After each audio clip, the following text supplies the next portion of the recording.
جھکنے نہیں دیتا بھرم سہارا کے بچوں کا۔ ایک صحیح ایک آ کے کہنے لگا کہ ہم تو صوفیہ، آج کل یہ بھی چل رہا ہے، لوگ کہتے ہیں کہ صوفیوں کے معاملات لے کر آتے ہیں۔ میں آؤں گا غوث پاک کی طرف انشاءاللہ تبارک و تعالی۔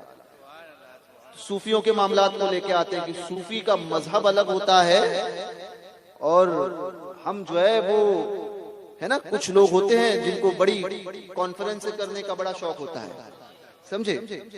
صوفیت کے نام پر بزرگوں کے عقائد کی دھجیاں اڑانے کا شوق ہوتا ہے یہ، اور کہتے ہیں ہم صوفی ہیں۔ صوفی ایسے نہیں ہوتے، صوفی تو وہ ہوتا ہے جو میدان عمل میں آئے پیر مہر علی شاہ صاحب جیسے، وہ ہوتا ہے صوفی۔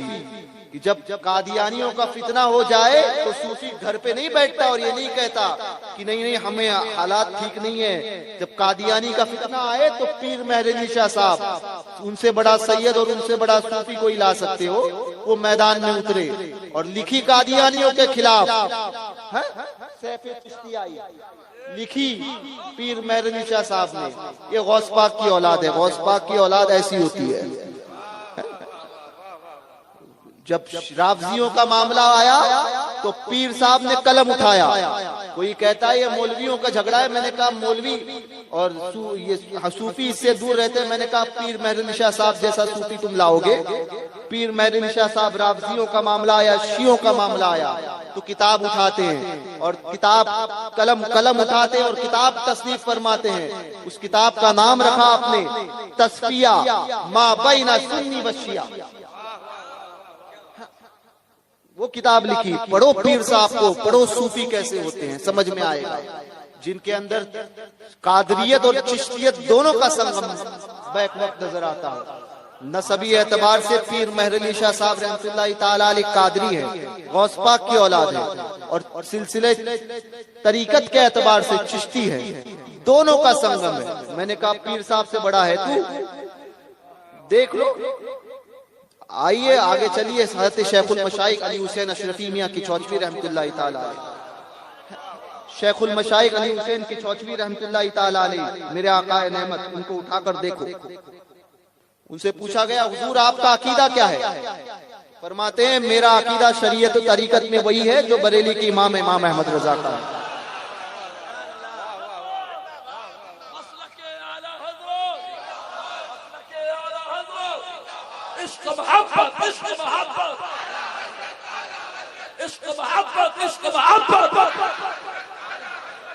پیر صاحب تو یہ عقیدہ دیتے ہیں، سمجھے؟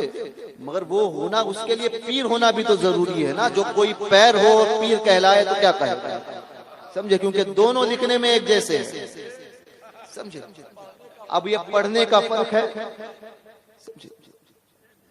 تو وہ ایسے پیروں نے کہا، تو میں نے کہا ان پیروں کی مانے یا تیری جیسے پیروں کی مانے، جو اہل سنت کے اندر گھس کر اہل سنت کے عقائد کی دھجیاں اڑا رہے ہیں۔ سنیوں ایسوں سے ہوشیار رہو، بالکل ہوشیار رہو۔ یہ نہیں کہ آ گئے آنکھ بند کر کے پیچھے کسی کے بھی پیچھے چلے گئے، یہ نہیں ہوتا ہے۔ بزرگوں کا دامن تھامنے سے مراد یہ ہے کہ جو انہوں نے کہا ہے اس کو بھی اپنایا جائے، سمجھے؟ جو ان کا عقیدہ تھا اس کو اپنایا جائے۔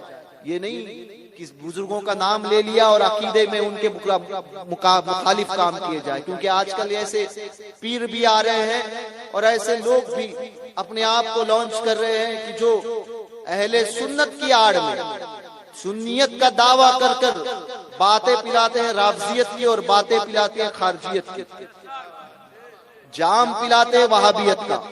تو ایسے تمام سے ہوشیار رہو۔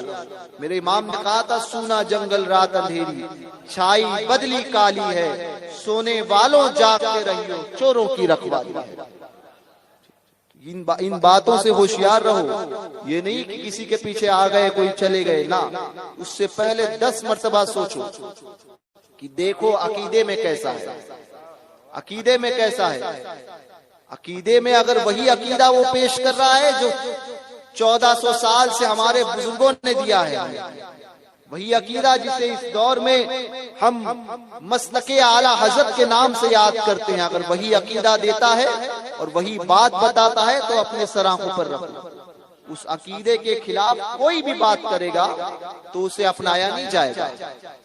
یہ اہل سنت، یہی اہل سنت کی امتیازی شان ہے کہ وہ یہ نہیں دیکھتی کہ سامنے کون ہے۔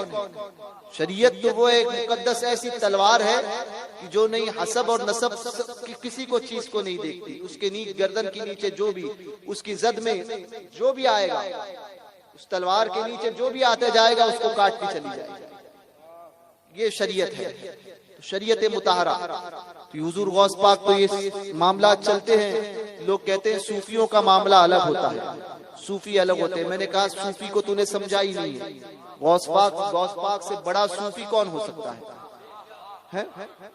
بیک وقت ایسے صوفی اور بیک وقت ایسے عالم دین کہ اپنے دن میں ایک دن میں تاریخ پڑھو، غوث پاک کو پڑھو۔ جاہلوں نے پڑھا نہیں اور ان پیروں نے غوث پاک کو غلط پیش کیا، آج کل کے نام نہاد پیروں نے۔ تو غوث پاک کو پڑھو تو پتا چلے گا کہ بیک وقت دن میں 500 فتاوے استفتاء آتے تھے اور 500 فتاووں کو جوابات دیا کرتے تھے۔ اپنے دور کے اتنے زبردست جید عالم تھے حضور غوث پاک، اتنے زبردست عالم۔ اور بعض مقامات پر آیا کہ چاروں فقہ پر فتوا دیتے تھے، چاروں مذاہب پر۔ یہ علم کا عالم تھا۔ اور غوث پاک کے صوفی ہونے میں تو کسی کو شبہ نہیں نا، مگر جا کر دیکھو غوث پاک نے بصرہ میں رافضیوں کے ساتھ مناظرے کیے، شیعوں کے ساتھ میں غوث پاک مناظرہ کر رہے ہیں، رافضیوں کے ساتھ میں۔ بتاؤ غوث پاک تو رافضیوں کے ساتھ مناظرہ کرے، اب کوئی جا کر رافضیوں کے ساتھ میں ملے اور ایران میں جا کر چائے پی کر آئے تو ایسے کو مانا جائے گا؟ ایسے کو مانا جائے گا؟ جو ایران کی چائے پر بک جائے اور کہے کہ ہم غوث پاک کے نظریات کو لے کر چل رہے ہیں، تو یاد رکھنا اس کو کہنا کہ تجھے ہٹا دیا جائے گا۔ نظریہ وہی ہوگا جو غوث پاک نے دیا ہے، بات وہی کی جائے گی۔ بزرگوں کے دیے ہوئے مشن کے خلاف اگر کوئی بھی بات آئے تو پھر اس کے خلاف نہیں سنا جائے گا، سامنے والے کی حیثیت نہیں دیکھی جائے گی، یہ دیکھا جائے گا کہ اس مشن پر کون ہے۔ اس لیے فرمایا گیا دلائل الخیرات شریف درود پاک کا مجموعہ ہے نا، درود پاک کی کتاب ہے، اس کو پڑھا کرے۔ اور یہ وہ کتاب ہے، دلائل الخیرات ہو یا کیمیائے سعادت ہو یا العلوم ہو یا پھر منہاج العابدین ہو، بزرگوں نے ان کتابوں کے تعلق سے، داتا صاحب کی کشف المحجوب ہو، ان کتابوں کے تعلق سے اور دلائل الخیرات شریف کے تعلق سے تو خاص فرمایا گیا کہ جس دور میں پیر کامل ناپید ہو جائے اس دور میں اس کی پابندی کر لیں، یہ کتاب اسے پیر کامل کا کام دے گی، یہ کتاب اسے پیر کامل کا کام دے گی۔ تو اسی لیے حضور مفتی نانپارہ مولانا رجب علی خان قادری رحمۃ اللہ تعالی علیہ یہ فرمایا کرتے تھے، پانی پیو چھان کے، پیر کرو پہچان کے۔ پانی پیو چھان کے، پیر کرو پہچان کے، یہ آخرت کا سودا ہوتا ہے۔